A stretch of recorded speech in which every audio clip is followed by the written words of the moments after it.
4.7 FM, Provincias Centrales 104.3 FM y Bocas del Toro 97.7 FM, Radio Panamá.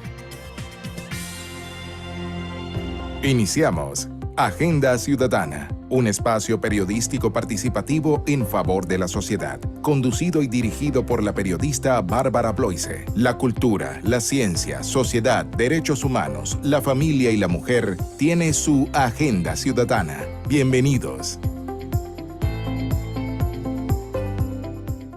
Eleva al más alto nivel tus oportunidades para el futuro, estudiando una maestría de prestigiosas universidades de los Estados Unidos completamente en Panamá, en formato de doble titulación con Quality Leadership University, en horario ejecutivo y a una fracción de lo que pagarías estudiando en otros países. Llama al 264-0777. Quality Leadership University.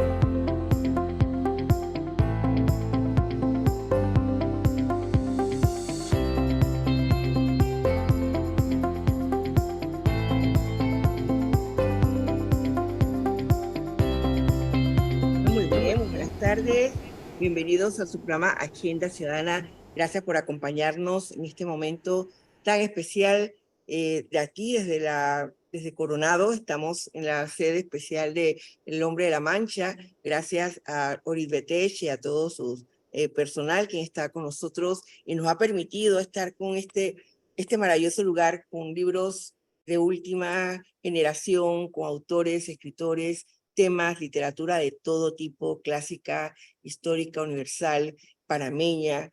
Gracias pues al Hombre de la Mancha por permitirnos transmitir desde aquí, especialmente para toda nuestra audiencia. Quiero recordarles que pueden suscribirse a nuestro canal de YouTube, Bárbara Bloise Comunicaciones, y por supuesto continuar reportando sintonía al 6673-5686. Gracias por sus comentarios, por estar conectados en nuestras redes, mandarnos las informaciones en los diferentes segmentos y con nuestros invitados especiales del día de hoy. Hoy pues es un día muy especial porque estamos en esta tarde maravillosa de Agenda Ciudadana. Les invito, por supuesto, a estar con los líderes del conocimiento que nos acompañan, aquellos que también forman parte de los segmentos especiales que les dedicamos. Y bueno, vamos con nuestro primer segmento de Panamá Noticias. Titulares del día de hoy y el top 5 de actualidad nacional. Esto es Panamá. Muy bien, creo que está con nosotros Rafael Monge, ¿verdad? Bienvenido. Él es experto consultor y está realmente hablando sobre estos temas de actualidad que tienen que ver con la factura electrónica. ¿Está con nosotros o no se ha conectado, no, verdad? No, vamos a tener que seguir con el siguiente segmento. Vamos de inmediato con nuestro segmento de, bueno, primero, Joana, recordarles este mensaje, también esta nota importante, de que la Asociación de Interés Público del Centro de Investigaciones Históricas, Antropológicas y Culturales, el CIHAC-AIP, invita a postular a la posición de director o director ejecutivo, y las postulaciones abrieron el pasado 1 de junio y se extenderán hasta el próximo 18 de septiembre a las 3 de la tarde, hora de Panamá. Y la información sobre esta oportunidad la pueden encontrar en la página web del centro www.cihac.org.pa. Ya saben, información para todos aquellos interesados y que conozcan distinguidos historiadores, sociólogos del ámbito de la historia y de la antropología para postularse a este cargo. También les recuerdo que Romanel es sinónimo de calidad en todo el mundo, que nuestras joyas son enchapadas en oro de 18 quilates, hipoalergénicas y no contienen níquel, haciéndolas ideales para personas con alergias.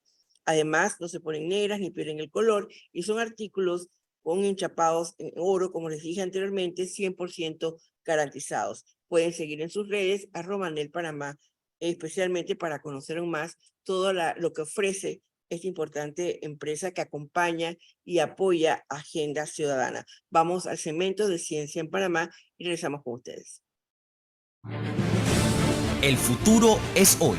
Entérate de los descubrimientos y los avances de la ciencia, las redes sociales, la telefonía móvil, el iPad, las computadoras. Descubre lo que hace por ti la ciencia y la tecnología.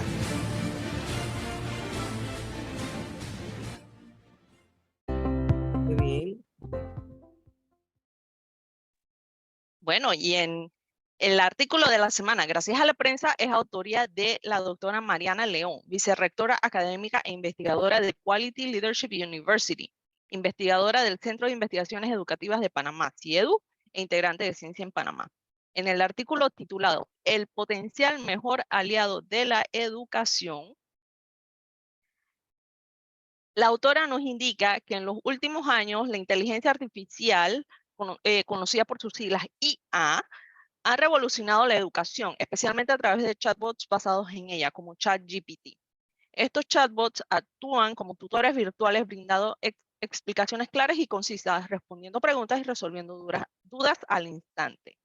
Los maestros pueden aprovechar este recurso disponible a las 24 horas del día para completar su enseñanza y ofrecer apoyo individualizado a los estudiantes. Una de las ventajas clave de los chatbots IA en la educación es su capacidad para adaptarse a las necesidades individuales de los estudiantes. Sin embargo, es importante tener en cuenta que la IA no reemplazará la presencia y la experiencia de un maestro en el aula, ya que la educación es un proceso humano que requiere interacción personal y emocional. Y para aprovechar al máximo estas oportunidades, Panamá debe resolver las deudas pendientes en términos de acceso a Internet en todas las escuelas. Y para conversar más sobre este tema, tenemos en la cabina virtual de Radio Panamá a la doctora Mariana León, como mencionamos, vicerrectora académica, investigadora, docente y miembro de la Junta Directiva de Quality Leadership University. Es investigadora nacional 1 del Sistema Nacional de Investigación, importante destacarlo también, y tiene un doctorado en educación de Johns Hopkins University, ex becaria de SENACYT. Bienvenida. Bienvenida, Gracias, bienvenida, Joana. Mariana. Gracias, Bárbara. Un tremendo artículo, Mariana, o sea, porque el tema de ChatGPT está este año ha estado desde inicios revolucionando la educación y todas estas cosas.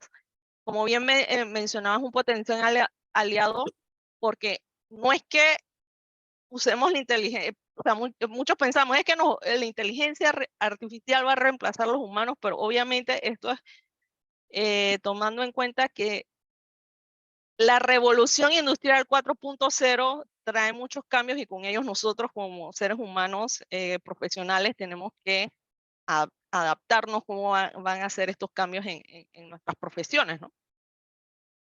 Así es, todo cambia.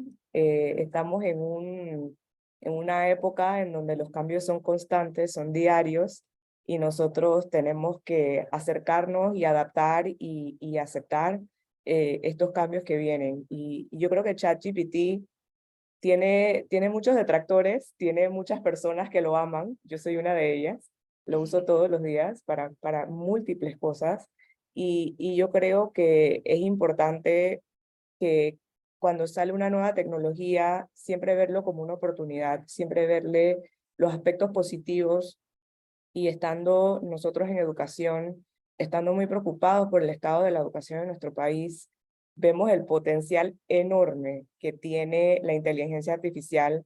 En el caso del artículo, hablo puntualmente de ChatGPT, para ayudarnos en todos los aspectos, ¿no? Yo hablo puntualmente de la educación escolar, de cómo los maestros, ya en otras partes del mundo está sucediendo, no me sorprendería que quizás en Panamá, en algunos lugares pequeños esté sucediendo, pero de cómo lo pudiésemos implementar de una manera mucho más amplia en las escuelas.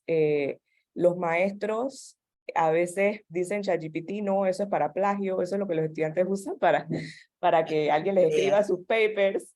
Y en efecto, eso también está sucediendo. Yo trabajo en educación superior y nosotros lo vivimos y lo vemos, y tenemos que asesorar mucho a los estudiantes y a los docentes en cuáles son las maneras adecuadas de usar ChatGPT. Eso era lo que iba a mencionar, Mariana, que el tema, ponerse, o sea, tampoco lo podemos como dejar por fuera del aula porque se está volviendo una realidad y ya hay muchas empresas que lo están utilizando. O sea, que negar la existencia de tal herramienta es también, como quien dice, negar una herramienta que ya se utiliza a nivel empresarial. Es el tema enseñarle al estudiante cómo utilizarlo. Mencionaste el plagio, y ustedes como profesionales, como profesores, también tienen herramientas que pueden detectar el plagio en los ensayos de los estudiantes. Sí, y rápidamente, tomó un par de meses, pero rápidamente estos detectores de plagio que nosotros utilizamos en educación superior se tuvieron que adaptar a incluir detectores de plagio de inteligencia artificial. Así que los detectores de plagio que nosotros, los softwares que nosotros usábamos en la universidad, por ejemplo, tuvieron un par de meses en donde decían, espérennos un momento, estamos ajustándonos, y ya habrán integrado este nuevo aspecto de que cuando nuestros docentes pasan los papers de sus estudiantes por estos softwares de plagio, ya ahora también detectan el plagio de inteligencia artificial. Sin embargo, nosotros también queremos pasarle como ese mensaje positivo al docente, de que si bien es cierto, tienen que estar anuentes y tienen que estar vigilantes de que los estudiantes estén realmente siendo los autores principales de sus ensayos y de su trabajo, del contenido que producen, que también hay maneras súper positivas de integrar ChatGPT en el aula. Y una de las maneras en las que se habla en el artículo, de que los docentes pueden usar ChatGPT como un tutor, como un tutor virtual, en donde si el estudiante está teniendo problemas entendiendo un tema específico, o necesita ejemplos, o necesita inclusive ayuda resolviendo un problema, y quizás el docente no tiene el tiempo para dedicarle individualmente a las necesidades particulares de ese estudiante, que el estudiante puede usar ChatGPT para precisamente entender mejor ese tema. ChatGPT, explícame este tema que no lo entiendo. Le hace una pregunta puntual a ChatGPT sobre el tema que no está entendiendo y ChatGPT te lo explica. ChatGPT te puede resolver un problema. Si bien es cierto, la inteligencia artificial no reemplaza, como tú bien mencionaste, la necesidad de la presencia del docente en el aula, la necesidad de la interacción entre humanos que necesita el estudiante para lograr una educación apropiada, es una herramienta complementaria. Y otra cosa que hablamos mucho en el artículo es la importancia de que ChatGPT tiene mucho potencial, como ya hemos dicho, pero para que tenga potencial, nos tenemos que asegurar siempre que haya equidad e inclusividad en ese potencial. Y actualmente en Mariana, nuestras escuelas a mí eso está me faltando. gustaría comentar también, bueno, hoy el tema es educación definitivamente, ahora Jorge nos va a hablar y también te conocen, Mariana conoce a Jorge muy bien, bienvenido. Especialmente, primero el tema del pensamiento crítico, bueno, ya lo has dicho, es una herramienta que va a ayudar a la búsqueda de información y conocimiento. A mí me preocupa dos temas. Uno es que, bueno, ¿quién nutre de contenidos inteligentes o basados en investigación al chat? O sea, ¿quién lo va a hacer? Y segundo, ¿cómo logramos que no nos creamos todo el cuento que nos llega en el chat? O sea, ¿cómo saber diferenciar cuando algo está, cómo lo validas la información que tienes? Y cómo se haría realmente para que sea esa herramienta que tú dices, no solamente el copy, que te copias y te copias, que cuando la gente se copia también aprende, si lo sabemos usar bien, la verdad es esa. O sea, depende de cómo tú interactúas con ese conocimiento que estás armando para entregar una tarea, por ejemplo, un muchacho en secundaria, porque de alguna manera debemos aprender ese método en que trabaja el chat para que nosotros también podamos ordenar nuestras ideas y podamos copiar las metodologías. Es correcto, estoy completamente de acuerdo, y creo que la palabra ahí es pensamiento crítico. Nosotros tenemos que emplear pensamiento crítico cuando utilizamos ChatGPT, pues eso sale de un robot y no tenemos, no tenemos una certeza muy clara de dónde ese robot está sacando la información, por una parte, y también el desarrollo de pensamiento crítico, de que ChatGPT puede ser una herramienta que ayude a desarrollar el pensamiento crítico a estudiantes, porque al utilizarlo tenemos que utilizar el pensamiento crítico. Entonces, por ejemplo, si yo le pido ayuda a ChatGPT con un contenido y ChatGPT me produce ese contenido, definitivamente yo no debo copy-pastearlo. Yo debo revisarlo y buscar a ver si hay errores en el contenido que ha producido ChatGPT. Yo debo también, se está volviendo de moda ahora este tema en inglés le llaman prompt engineering. ChatGPT es útil en la manera en que tú sepas qué pedirle. Y para saber cómo escribir lo que tú le vas a pedir y pedirle exactamente lo que tú necesites que te dé, es casi que un arte. Es un arte y una ciencia a la vez. Y le están llamando capacidad de hacer preguntas. La capacidad ingeniería de hacerle preguntas al chat, al bot. Y eso también requiere de pensamiento crítico. Así que aún más, eso yo creo que fortalece el argumento de los usos que tiene el ChatGPT para la educación. Jorge, quería decir algo.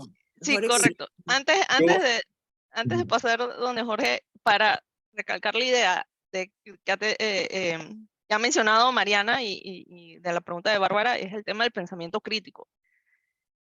Y eso es lo que realmente hay, o sea, el aula debe servir para eso, porque ya, o sea, en un mundo donde la información está en todos lados, es como, o sea, ir a pensar y o sea, qué información ha obtenido cada estudiante de cada lugar. O sea, es una cosa fascinante. Yo tuve esa experiencia hace muchos años atrás con mi profesor de historia. Él decía, nosotros no, o sea, yo no le vengo a dar historias a ustedes aquí en la universidad. Vamos a discutir sobre este tema. Usted qué aprendió, usted qué aprendió, usted qué aprendió. Y entre todos era, o sea, esa era la clase de historia. Realmente un pensamiento crítico y análisis de la información con que todos habíamos sido formados. Adelante, Jorge. Sí, bueno, para los que no saben, la doctora Mariana León es mi tutora de tesis, así que sí la conozco y estoy siempre como pendiente de esas entrevistas y aportes que da la comunidad educativa. Y justamente en algún momento, creo que hace algunos meses, escuché, doctora, que usted conversaba de herramientas como la inteligencia artificial que se está utilizando en otros países para tratar de llevarla a una educación más personalizada. Creo que, sin mal no recuerdo, porque tengo a veces mala memoria, hablaba como de la capacidad que tenía ChatGPT como de corregir exámenes en tiempo récord, que a su vez como detectaba los espacios en los que los estudiantes tenían mayor dificultad y cómo eso podía aportar. No sé si para los radioescuchas y para mí como estudiante, como futuro investigador y como interesado en el tema educativo, me gustaría como entender eso, cómo pudiera la inteligencia artificial meterse ya a los salones de clases de las escuelas aquí en Panamá, no solamente el sector particular, sino el oficial. Sí, lo ideal sería que este tipo de herramientas sean de adaptación amplia, no solamente en espacios en los que quizás nosotros nos movemos, sino que en todos los espacios del país. Una de las ventajas de los chatbots, así como ChatGPT, es la capacidad de adaptarse a las necesidades individuales que tiene cada uno de los estudiantes, porque el chatbot tiene la capacidad de identificar patrones en las respuestas y en los comportamientos de los estudiantes, es decir, cómo el estudiante hace preguntas, cuáles son las preguntas que está haciendo el estudiante, cómo está avanzando el conocimiento del estudiante en base a las respuestas que yo le estoy dando, y en base a eso personalizar la experiencia del estudiante en un chatbot. Entonces, y eso ayuda a reducir la brecha enorme que hay ahorita mismo entre estudiantes. Podemos tener un aula de, digamos, sexto grado, y pueden haber estudiantes que tienen capacidades muchísimo más altas y conocimientos que los otros estudiantes. Entonces, para un maestro, especialmente después de la pandemia, es muy retador tener que trabajar con todos esos estudiantes con una cantidad, o sea, con conocimientos muy diversos. Y por eso también, como parte del artículo, una de las cosas de las que hablo es que no es importante solamente llevar la conectividad de Internet en las escuelas a todas las partes de este país, cosa que pareciera que está sucediendo o que va a suceder pronto, pero también de capacitar a los docentes en cómo utilizar estas herramientas. Y estas son cosas que nuestro sistema educativo tiene que ser ágil en poderse adaptar. El tema favorito de Víctor, perdona que te interrumpa, Mariana, es la alfabetización digital. O sea, cómo lograr que el acceso no solamente sea tener internet para ver juegos, películas, qué sé yo, sino cómo lo usas para la educación. Y cómo empiezas por los docentes, porque hasta dónde ¿Están ellos preparados para esta nueva experiencia? Claro que Escuchando a sí. Mariana, podemos decirle a los docentes que realmente la forma en que ChatGPT los puede ayudar, o sea, se puede convertir en un asistente de que no tienen, ¿verdad? Para que le ayude con alto volumen de estudiantes. O sea, nos ponemos a pensar de que, bueno, un profesor tiene 40 alumnos de la clase de matemáticas, por decirlo así. Pero si nos vamos a una de las, ahorita le preguntaremos a Mariana cuántas escuelas en Panamá no tienen internet. Hay escuelas multigrados donde un profesor le da clase a 40 niños de distintos grados. Entonces, o sea, hay que traer a relación eso. Que, o sea, las necesidades de los mismos maestros no es la misma. Entonces, Mariana, grandes deudas pendientes, ¿cuántas escuelas en Panamá no tienen acceso a Internet? De acuerdo al último reporte que realizó el Ministerio de Educación sobre este tema, el 45% de los centros educativos oficiales, es decir, públicos, no tienen acceso a Internet.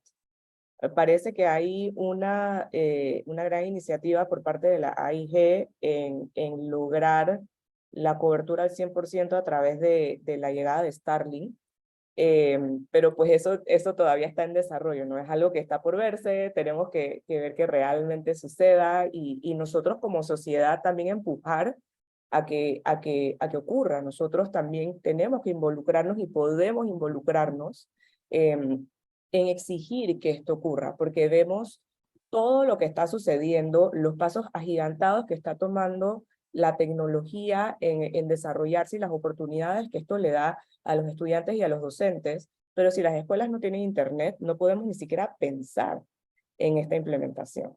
Así que tenemos que comenzar porque las escuelas tengan internet. Tenemos que comenzar también en pensar también en las situaciones individuales que viven las familias dentro de las casas con acceso a conectividad. Tomar en cuenta de que cuando uno se va a las comarcas, muchas de las personas no tienen acceso siquiera a electricidad, menos a conexión a internet. Y en todo el país, aproximadamente 7 de cada 10 estudiantes en escuelas oficiales no tienen computadoras en su casa, no tienen acceso a una computadora. Entonces, son temas que tenemos que pensar, tanto nosotros como sociedad y también el Estado, en cómo dar los apoyos necesarios para irnos moviendo hacia una mayor conectividad, para poder apalancarnos de estas tecnologías que están saliendo y de las que estamos hablando. Uno de los temas que me queda también en la mesa es que he escuchado últimamente decir que las profesiones que van a desaparecer y las que vienen después de este tema del chat GPT y toda la tecnología y la inteligencia artificial, van a ser los maestros y los periodistas. Sin embargo, tú nos estás diciendo que se requiere todavía otras condiciones para que ese maestro se sienta y participe en esta nueva, y los periodistas también en la dinámica de la información y los contenidos. Sí, ayer yo leí un quote, me encantaría decirles quién lo dijo, pero la verdad es que no recuerdo, pero sí recuerdo lo que dice la cita. Y en la cita decían que la inteligencia artificial no nos va a quitar los trabajos. Le va a quitar el trabajo a quien no sabe utilizar la inteligencia artificial.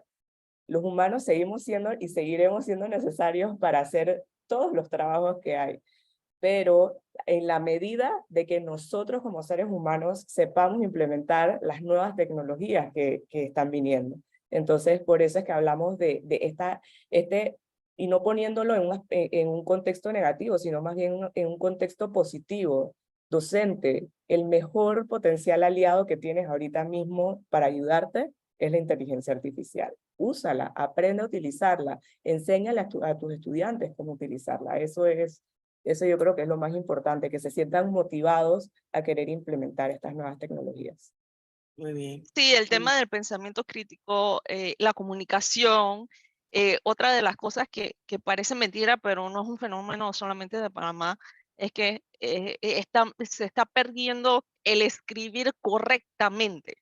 O sea, o sea, es una cosa hablar ya lo sabíamos hace mucho tiempo atrás, pero escribir, entonces esto pareciera mentira, pero inclusive en el trabajo remoto, o los contratos que se hagan como independientes, donde solamente tú conoces a la persona a través de un correo electrónico, esto es fundamental y se está perdiendo. Entonces, sí he estado en un curso donde la instructora siempre reitera a la gente, hay que volver a tomar el hábito de escribir bien, aunque sea en el chat familiar. Así es. Aunque lo vean Bueno, raro, pero hay que retomar ese hábito. Y bueno, y sobre todo que estamos en tiempos de que hay mucha información y hay que aprender a gestionar, y para eso necesitamos pues el tema del pensamiento crítico. bueno, muy bien. Gracias, Mariana León, por la oportunidad que nos das y, por supuesto, a Quality Learning Chip, que está con nosotros como aliados importantes de Agenda Ciudadana en esa búsqueda también de esas propuestas educativas de investigación importantes para el desarrollo de Panamá. Vamos a nuestro cambio y regresamos con ustedes con nuestro segmento Líderes por Panamá.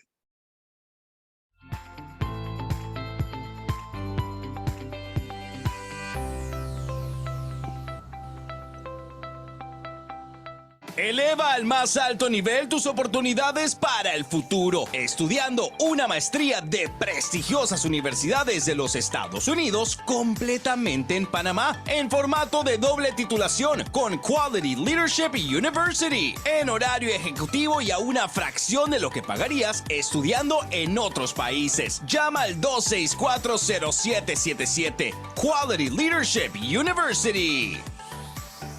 Historias de emprendimiento y motivación, personajes únicos y auténticos. Conoce a aquellos que son líderes por Panamá.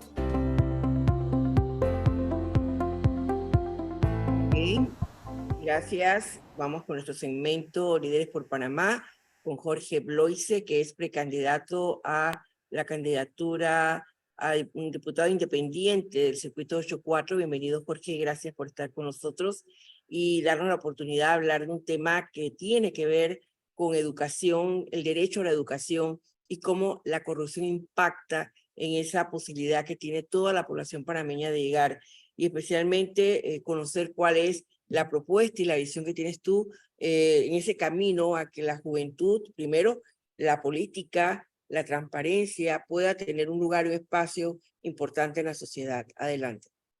Muchísimas gracias, Bárbara. Gracias, Joana. Gracias por el espacio y la invitación.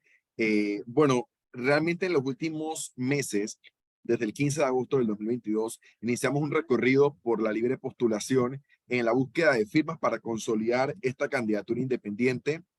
Hoy estamos más cerca de esa meta de oficialmente que el Tribunal Electoral nos pueda dar el título de candidato oficial para la elección de 2024.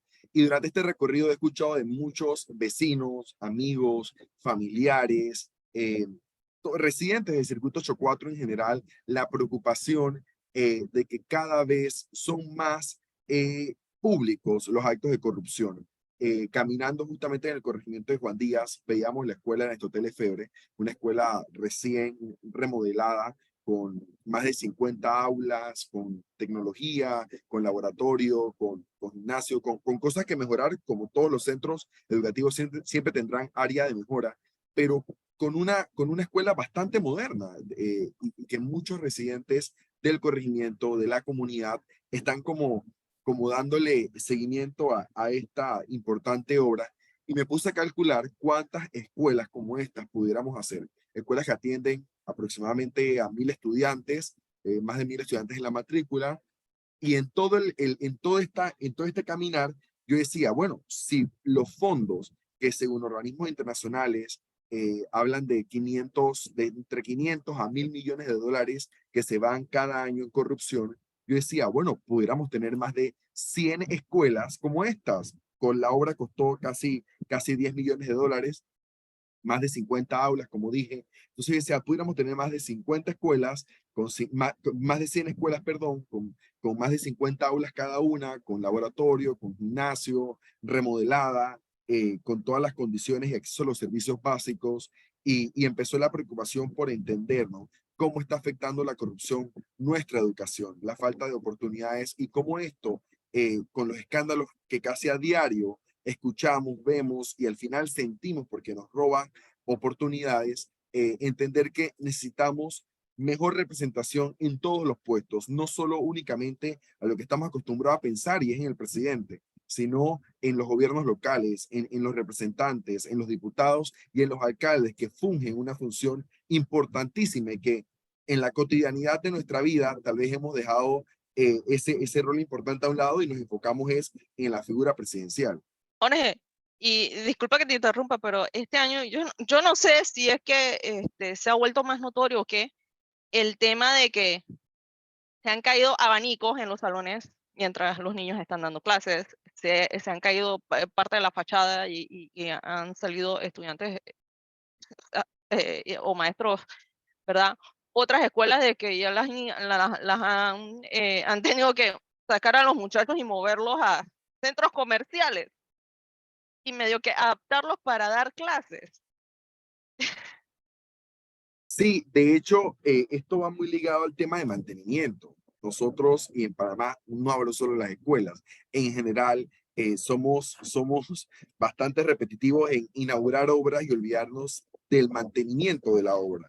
Y por eso las escuelas también las tenemos en un deterioro en las que muchas ni siquiera remodelarlas se puede, porque la infraestructura ya está tan deteriorada, tiene tanto daño que toca hacer una nueva construcción que cuesta más. Y aquí yo hace muchos años hablaba de que las juntas comunales han dejado de hacer ese trabajo, inclusive con algo tan prioritario que son sus escuelas. Y yo le pregunto en San Francisco, en Parque Lefebvre, en Río Abajo, en Don Bosco, en Juan Díaz, en todo el circuito, vamos haciendo la pregunta, ¿qué tanto la Junta Comunal está apoyando en el mantenimiento de las escuelas de su corregimiento? Porque al final es a los niños de su comunidad lo que está beneficiando este tipo de gestiones, ¿no? Y bueno, en algunos casos sí hay respuesta, en otros lamentablemente no. Y el llamado que estamos haciendo, yo no como candidato, sino como ciudadano, es solicitándole a la Junta Comunal, primero, en qué se están invirtiendo los fondos y segundo, las juntas de desarrollo local, que son por comunidad de cada corregimiento, deben empoderarse y deben hacerle esta solicitud a cada representante para que haga esa gestión y pueda apoyarles en estos trabajos de mantenimiento que son tan básicos. Todas las juntas comunales tienen una cuadrilla impresionante de personas de mantenimiento. ¿Por qué no los utilizamos? Que ya están siendo pagados, ya tienen un contrato, ya están para servir al país.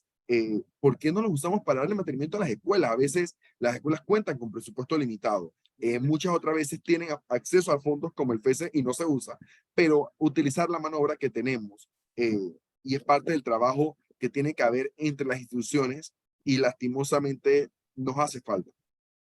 Ahora, solamente el tema de educación y el impacto ha quedado claro que, que es algo tan intangible, porque hablas de corrupción, las personas dicen, bueno, sí, la corrupción te molesta, te preocupa, pero ¿cómo te impacta directamente? Ya tú has dado ejemplo de, como dice Joana, abanicos que han caído, escuelas deterioradas, construcción, que a los sobreprecios, que a la hora, pues al sacar 100 escuelas con lo que el presupuesto de una, todo esto impacta a la comunidad, impacta a la sociedad, pero, hombre, hablar de educación y poder lograr transformaciones ha sido lucha por décadas. Hay muchos programas, muchos planes, muchas fórmulas mágicas que andan por ahí.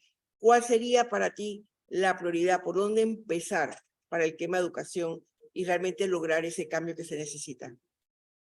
Sí, bueno, nosotros en esta propuesta hemos sido bastante cuidadosos de poder trabajar de la mano de expertos, de gente del sector educativo que podamos priorizar. Y desde las propuestas en esta fase 1, hablo de la recolección de firmas, hemos llevado casi 10 pilares en el tema de educación que estos próximos meses que vienen vamos a trabajar para pasarlos a proyectos de ley. Yo también estoy enfático en utilizar lo que tenemos. Panamá tiene ya más de 2 décadas dialogando en educación, tenemos muchos compromisos importantes en el tema educativo. Sin embargo, nos hace falta poner en ejecución y en acción muchas de estas cosas. Y cuando hablamos, al final lo más importante de priorizar en nuestras propuestas es el tema del currículum, es el tema de poder actualizar nuestros programas, es el tema de que por ley sea una actualización constante del contenido que se está llevando a las aulas, porque el mundo, y sobre todo en un mundo tan globalizado, tan competitivo, casi de manera anual, se actualiza los contenidos, llegan nuevas herramientas, se tienen que enseñar cosas nuevas, la historia va avanzando. Por otro tema y otro pilar que tenemos es el tema de los docentes. Justamente la semana pasada se aprobó en tercer debate y se sancionó por el presidente la ley de perfeccionamiento docente para un instituto que se va a crear para capacitar constantemente al cuerpo docente, y aplaudimos este tipo de iniciativas. Sin embargo, lastimosamente, con una ley que data de 1947, 46, hace más de 60 años, hay muchos cambios que tenemos que hacer profundos, más allá de seguir creando leyes. Y por mencionar otro tercer pilar que nosotros hemos visto es el tema justamente de infraestructura y mantenimiento de las escuelas. Hay un tema que inclusive he conversado con autoridades del ministerio que va en contra del ritmo que merece para tener las escuelas listas el primer día de clase, que siempre es un tema. Es el tema del cierre del periodo fiscal, por ejemplo, y que ya ha salido en otras propuestas, y es cambiarlo para el Ministerio de Educación para que puedan tener tiempo de hacer las adquisiciones, las compras, los actos públicos, y tener el primer día de clase las escuelas listas, que es un reto que siempre tenemos y que lastimosamente siempre hay escuelas que empiezan tarde, que los niños pierden clase. Y por último, algo que hemos tratado de también ir trabajando desde el equipo es obviamente una reforma profunda que va a incluir no solamente los tres pilares que comento, sino los aspectos más importantes que han salido de los últimos diálogos y que obviamente tendrán que pasarse a consenso con los gremios, con el sector de las ONG, el sector académico y demás involucrados que le importa el tema de educación. ¿Cómo podrías, desde la experiencia que has tenido también con la Fundación de Educación que has presidido y con propuestas que han hecho en la contienda anterior a los candidatos a presidente, que ustedes como jóvenes prepararon propuestas, en el tema que tiene que ver con la transformación digital?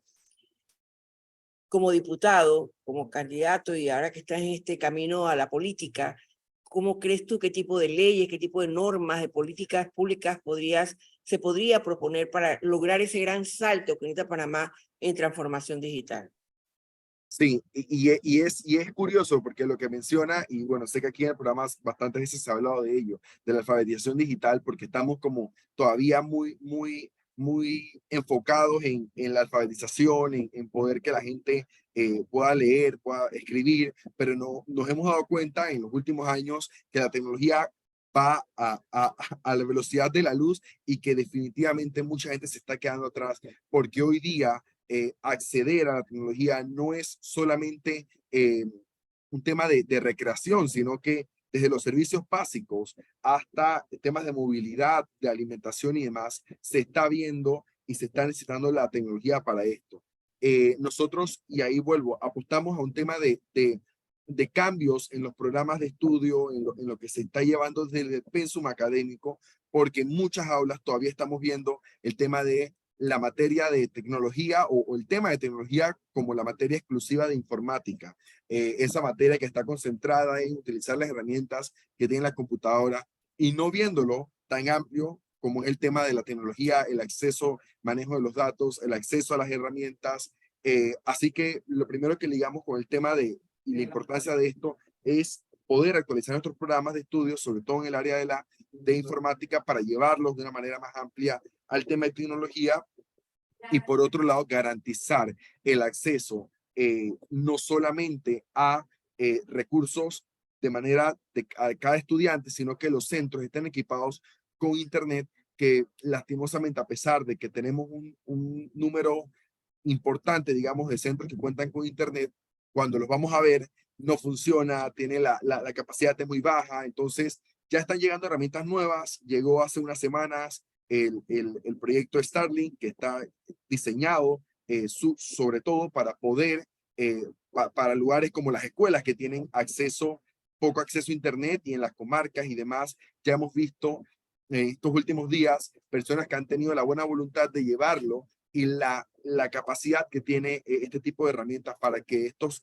centros educativos cuenten con Internet es súper ventajosa, y en proyectos pasados para culminar que he tenido la oportunidad de llevar, como fue con Jóvenes Unidos por la Educación en la escuela de Palmira, en Palmira y Chiriquí, nosotros llevamos un pequeño proyector, clases interactivas, hicimos un pequeño manual para el docente, y el cambio con una inversión de $200, el cambio que tuvo la escuela fue tan significativo que después de 4 años todavía nos llaman para actualizar los contenidos, para actualizar los videos que se entregan, para actualizar la malla curricular al final, que se brinda como una opción adicional al acceso que tiene el estudiante con su docente. Al finalizar la clase se le pone este contenido que es como tan interactivo, tan innovador, que a los estudiantes les llama la atención y se les está hablando en un lenguaje más del que ellos conocen y manejan. Jorge, Por último, una ajá, consulta. No sé si realmente se esté saliendo un poquito del tema, pero ¿has pensado algo sobre o sea, una propuesta como diputado de la República sobre la deserción escolar? ¿Qué vamos a hacer? ¿Qué podemos hacer?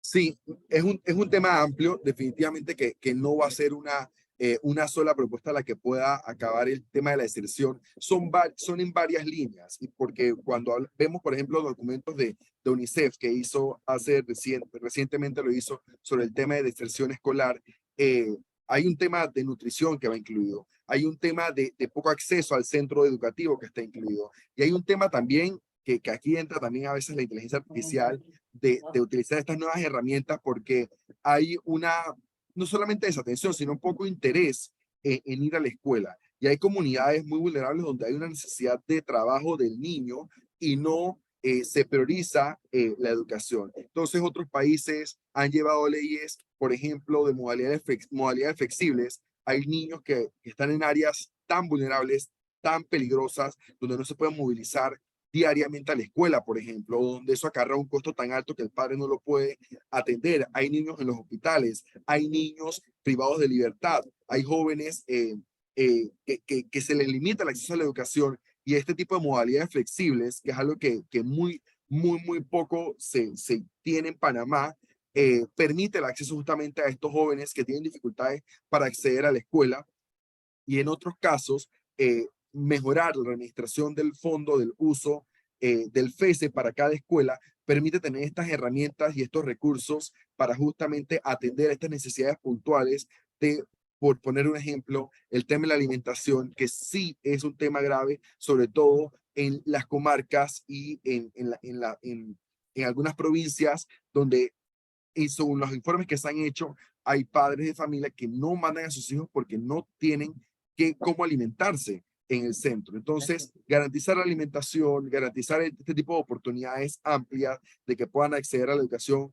mediante módulos, asistiendo de manera virtual, y este otro tipo de modalidades que ya estamos hablando y estamos viendo y estudiando. Por supuesto que están las propuestas, y justamente queremos, también hay algo súper innovador, y cierro con esto, que habíamos visto en otros países que ha estado ayudando, y es el tema de una especie de vale educativo. A veces el Estado, cuando vemos los números del presupuesto y la cantidad de estudiantes, gasta mucho más de lo que se pudiera pagar una matrícula, a veces en una escuela particular, y no quiero entrar en detalle, pero pensar en que hay lugares donde pudiera el Estado darle este vale, digamos, al padre de familia para que él escoja una escuela más cercana, y eso que él al final paga en impuestos, pero el Estado paga en un sistema que a veces no cuenta con los servicios básicos, no cuenta con esta infraestructura cómoda y demás, le pueda dar el derecho al padre de familia de escoger la escuela cercana y a su comodidad, y que el Estado sufraga ese costo que al final ya el padre está pagando, ¿no? Pero bueno, sí lo hemos pensado, y tenemos varias propuestas andando en eso. En los próximos meses que culmine el periodo de recolección de firmas, lo vamos a pasar a proyectos de ley, cada una de ellas, para poder presentar un paquete no solamente aquí en Agenda Ciudadana, sino a la sociedad en general. Jorge, en una sociedad y una asamblea donde impera intereses muy particulares, personales, hasta aquellos que no están basados en valores, ¿cómo se puede lograr a través de ser diputado independiente esos cambios que aspiras? tú has elegido este camino, que no es fácil. Quisiera saber esa motivación principal que te llevó a tomar esta decisión y luego cómo vas a hacer a quiénes estás convocando para que te acompañen para lograr vencer esa muralla que existe ahora mismo, que no permite que leyes vinculadas a la educación, a la ciencia, a otros sectores, se pueda lograr. Sí, al final es un tema de generar mayor conciencia, la importancia de que cada ciudadano se involucre.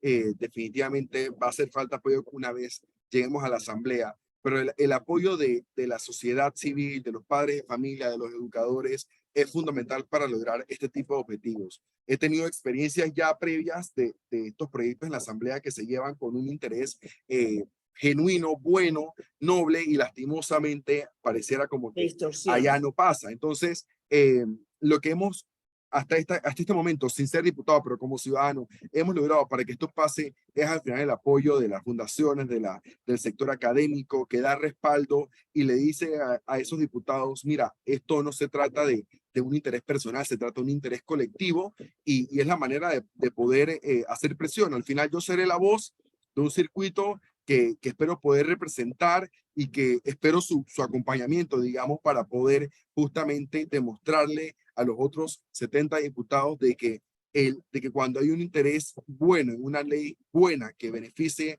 a todo un circuito, ellos puedan acompañarle y dar ese respaldo.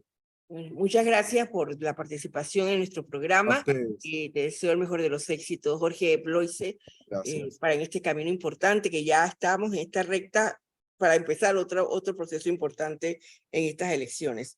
Gracias y vamos al cambio y regresamos con otro segmento de Panamá Noticias que ya tenemos nuestro invitado desde Costa Rica para hablar de la facturación electrónica. Ya regresamos.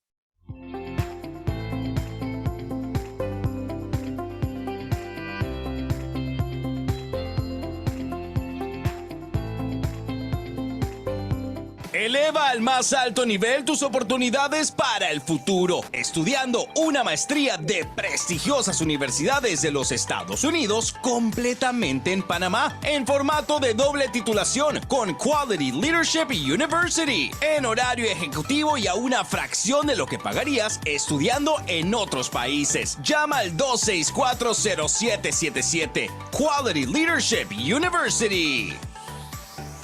Titulares del día de hoy y el top 5 de actualidad nacional. Esto es Panamá. Bueno, muy bien. Ya está con nosotros Rafael Monge desde Costa Rica. Bienvenido. Lo escuchamos. Adelante. Bueno, parece que está Joana, no lo veo. Me parece que había entrado, ¿verdad? Bueno, interesante la información que tenemos de la facturación electrónica, que es un tema de actualidad, es un tema que está hablando de impulsar la transformación de digital de Panamá, que tiene mucho que ver con que se impulsa la economía digital, que el sistema integra dentro de lo que hace, que tiene el objetivo de convertir a Panamá en un hub logístico a nivel mundial y que a través de la facturación electrónica se puede lograr cambio. Aquí está también de Panamá Facturas, eres tú, bienvenido, ya puedes hablar. Hola, muy buenas tardes, muchas gracias por la invitación. Mi nombre es Manuel Osorio y represento a la empresa Panafacturas. Un gusto saludarlo. Bueno, Manuel, gracias por estar aquí. De verdad que hemos tenido varios intentos fallidos de entrevistarlos porque nos interesa mucho conocer lo que está haciendo esta empresa especial, Panafacturas, pero que además estamos hablando de la facturación electrónica que en Panamá inició ya y que efectivamente afecta, hay cambios importantes a favor, por supuesto, beneficios de cómo se puede lograr que Panamá sea un Panamá digital y que realmente en materia de economía podamos mejorar los registros, el desarrollo de nuestro país, conociendo exactamente qué pasa. Entonces quisiera que nos hablaras de estas obligaciones, de esto que está pasando y cómo realmente debemos entender la facturación electrónica para beneficio personal, las empresas y por supuesto para los países. Adelante. Claro, muchas gracias. Bueno, reiterar el agradecimiento por la invitación. Sí, bien es cierto, el tema de la factura electrónica pues abarca muchos temas. Veámoslo más bien como un proceso de mejora continua. Viene a optimizar procesos, viene a abrir nuevas aperturas de mercado con otro sinfín de procesos que se unen al tema de factura electrónica. Además que es nueva tecnología y conforme va avanzando el tiempo, pues los diferentes países se van acoplando a este tipo de modalidades. Voy a darles un ejemplo acá en Centroamérica, no tenemos que ir muy lejos. El país vecino, Costa Rica, ya tiene más de 5 años en temas de factura electrónica. Guatemala, Salvador está en un proceso de plan piloto. Realmente lo que viene es hacer un proceso de economía y ayudarle al gobierno como tal a tener una mejor modalidad de recaudación de todo el dinero y que se haga una mejor administración. Hay una obligatoriedad como tal que pasó el año pasado y era la obligatoriedad para los proveedores del Estado. Hasta el 31 de octubre entiendo que era que se pensaba. ¿Qué pasó con la gente o con los proveedores que no hicieron su facturación electrónica? Bueno, en este caso tenían dos vías, tenían que acoplarse al tema de la factura electrónica y aquellos que no lo hicieron pues están en un proceso de que pueden ser multados, ¿verdad? Si trabajan para el gobierno como tal. Lo que quería llegar con ese punto es que el mismo gobierno está tratando de digitalizar sus procesos, lo cual, ¿verdad? A nivel tiempo para las personas como tal, contribuyentes y consumidores de los servicios del Estado, pues esto ayuda a agilizar esos procesos, ¿verdad? Y este año pues ya se han ido saliendo otras obligatoriedades por ahí que son para distintas actividades económicas en el sector y pues obviamente lo que están haciendo es mover la economía para que sea más fácil entrar en este proceso de factura electrónica acá en Panamá. Muy bien. ¿Y cómo exactamente, por ejemplo, la diferencia, por aquí nos están haciendo unos comentarios del profesional independiente con las empresas? ¿Hay alguna diferencia entre esa obligatoriedad, todos esos procesos para presentar las facturas? Claro, de momento existen varias formas de acoplarse o de adaptarse al sistema de factura electrónica de Panamá. Primero están por las obligatoriedades que va generando la DGI como tal. Por ejemplo, este año estamos con la obligatoriedad número 3 del 20 de enero, donde está el sector bancario, también están la parte de zonas libres, que están para entrar ahora el 30 de junio, y aquellas personas que quieren hacerlo de manera voluntaria al proceso de sistema de factura electrónica. Realmente lo que está haciendo a nivel de gobierno es que esas grandes empresas empiezan a mover el tema de factura electrónica y pues obviamente aquellos que están o le sirven o le dan algún tipo de servicio o le dan una venta de bien a esas empresas, en algún momento van a migrar a factura electrónica. ¿Por qué? Porque la empresa que da, o digamos, que genera ese empleo o esa manera de pago, está usando factura electrónica. Entonces, lo que hace es llevar a aquellos que no están en factura electrónica a que se vayan pasando paulatinamente. O sea, que hay un proceso importante que cumplir. Sí, ahora, correcto. Yo quería hacer una consulta porque también de parte de muchos empresarios, llamémosles media escala, que todavía están en el rango de que no tienen un cronograma donde ingresar y están diciendo, Chuleta, pero yo tengo un sistema contable. ¿Cómo se acopla el tema de la factura electrónica a este sistema contable si me va a costar mucho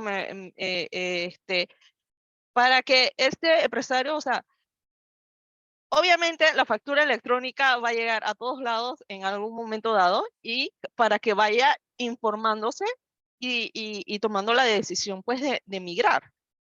Claro, muy valiosa la pregunta que usted nos realiza, señora Joana. Bueno, antes que nada, bueno, a la empresa que represento en este momento, que es Panafacturas, a esas personas que manejan un software contable, déjeme decirle que es un proceso sumamente sencillo realmente. Como ahora todo es en línea, la plataforma de Panafacturas es un sistema en línea.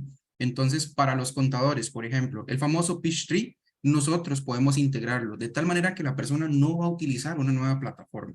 Va a seguir trabajando en su famosa plataforma de Peachtree y nosotros internamente le vamos a ayudar a certificar esas facturas. Nuestra función como PAC lo que hace es integrar o acoplar esos sistemas y que la persona siga trabajando desde el software contable que maneja en este caso. Otros ejemplos está QuickBooks, también están los famosos ERP, que son los sistemas contables propios de cada empresa, y Panafacturas tiene la facilidad de tener sesiones con las personas, explicarles cómo se puede integrar y ayudarles a que integren sus sistemas.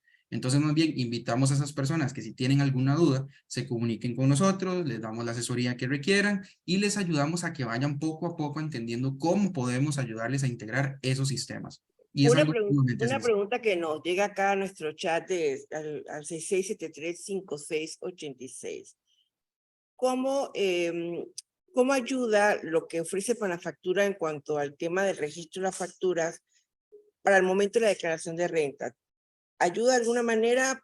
¿Puede orientar o solamente es la emisión de la factura y el registro para el final? Ya cuando tú tienes que hacer tu declaración, entiendo que es cuando tú tienes que hacer la declaración ante el DGI. Claro, más allá de una sola declaración, veámoslo a grosso modo. La factura electrónica, por ejemplo, con Panafacturas, nosotros respaldamos las facturas durante 5 años en nuestra plataforma. Eso quiere decir que usted va a tener la información a la orden del día, 24/7. Aquí es donde viene la facilidad de factura electrónica. Por ejemplo, usted, las famosas impresoras fiscales. No estoy diciendo que sean ni buenas ni malas, simplemente hay funcionalidades mejores que otras. Usted le da una factura en papel, esa factura se puede dañar, se puede borrar los datos. Luis. Se nos congeló momentáneamente el invitado. Y ahí tenía otra información, otra inquietud de un oyente que hasta dónde, por ejemplo, cuando tú vas a una farmacia o compras algo, eso que te preguntan, ¿se la manda a su correo, la quiere con nombre y RUC y cédula o se la doy sin nombre? Y la gasolina, por ejemplo, cuando vas a pagar la gasolinera, ¿qué tanto la necesitas, pues? Es un tema que está ahí en el ambiente, el que tiene proveedor, tiene empresa, está bien, pero Sí. el profesional que tiene que registrar sus facturas. Uno como cliente, correcto, sí. Bueno, se nos cayó el invitado, pero podemos seguir conversando. Primero que todo, la opción de enviarla al correo electrónico es para que uno reciba copia de la factura que te pueden dar impresa en el local, más un archivo digital con un pocotón de información, que ese es para que uno las pueda respaldar. El tema de pedirlo con nombre, con nombre, número de RUC y todo eso es porque obviamente se convierte en una factura personalísima que solamente yo puedo declarar ante la DGI. Que en teoría esa es la regla. Claro. Ah, bueno, tenemos de vuelta al... Sí. ¿Tu nombre es Osorio, tu primer nombre? Manuel Osorio. Manuel, uno de los temas que hablaba con Joanny, que me están preguntando en el chat, es eso, o sea, que como esto es nuevo, y tú llegas a una farmacia, si usted quiere su factura, se la mande por correo, usted quiere que le ponga su nombre, su dígito verificador y su RUC, ¿cómo quiere su factura? Cuando compras gasolina, ¿qué tanto eso es necesario hacerlo, pues? Ok, eso ya viene siendo un tema un poquito más cultural. Realmente nosotros como consumidores deberíamos empezar a pedir las facturas, no solamente si somos contribuyentes. Recordemos que si yo ahorita en este momento soy un consumidor y voy y compro un bien a algún establecimiento, X establecimiento, y me sale dañado y yo no pedí la factura, yo no tengo cómo respaldar eso, cómo hacer un reclamo. Ese ejemplo tan sencillo de poder hacer una gestión de reclamo es donde nos debe motivar a ir y pedir la factura en ese momento. Siempre pedirla, porque es nuestro comprobante de que hicimos alguna compra o una transacción o nos dieron la prestación de un servicio. Y eso aplica para cualquier tipo de negocio, establecimiento en el país. Pero a la hora de presentar esto a una declaración de renta, ¿qué tan importante o de qué te sirve que tú digas, póngame mi nombre en la factura? Claro, ya en una declaración de renta o una declaración de impuestos en general, recordemos que están los ingresos que usted tiene y los gastos que usted tiene. Cuando usted pide facturas como contribuyentes porque usted ese impuesto, ese ITBMS que está pagando, se lo puede llegar a deducir de la declaración que usted está realizando.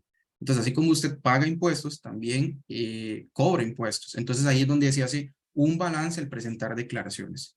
Entonces, toda empresa tiene ingresos, toda empresa tiene gastos. Es ahí donde un contribuyente como tal debe pedir sus facturas, ya sea para la empresa, si es a nombre personal, en este caso natural, para que pueda llevar un balance de sus ingresos y sus gastos. De lo contrario, ¿verdad? La factura puede salir a nombre de cualquiera y eso no podría funcionar, ¿verdad? Dado que no es usted el contribuyente que está requiriendo el documento.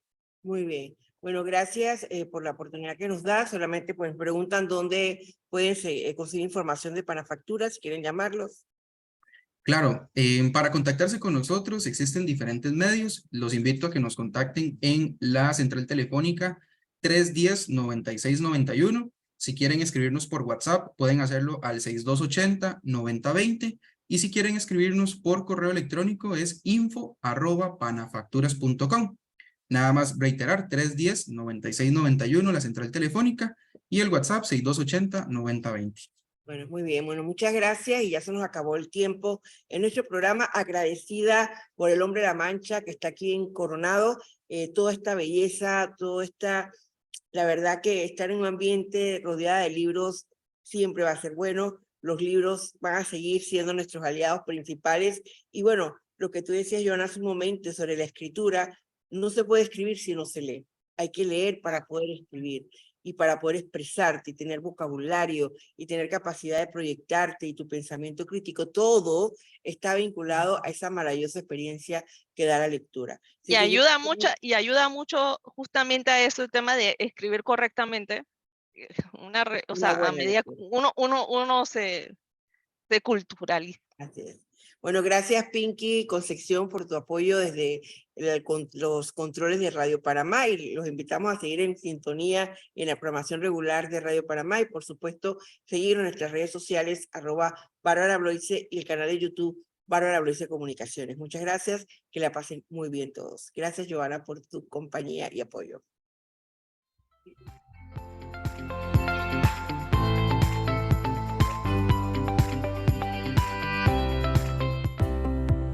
Hemos presentado Agenda Ciudadana, bajo la dirección y conducción de la periodista Bárbara Bloise. Gracias por haber participado de este espacio.